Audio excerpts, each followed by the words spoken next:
ACL-42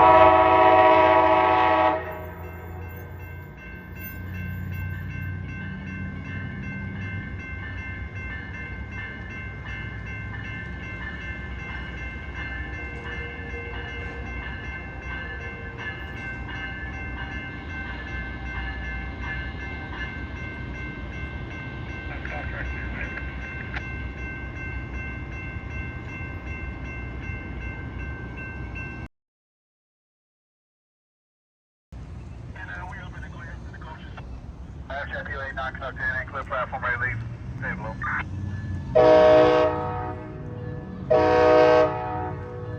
ACL-8916, look for the 335 Park Fayetteville Station.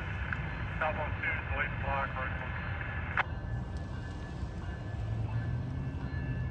We're going.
ACL-8916, look for the 335 Park Fayetteville Station.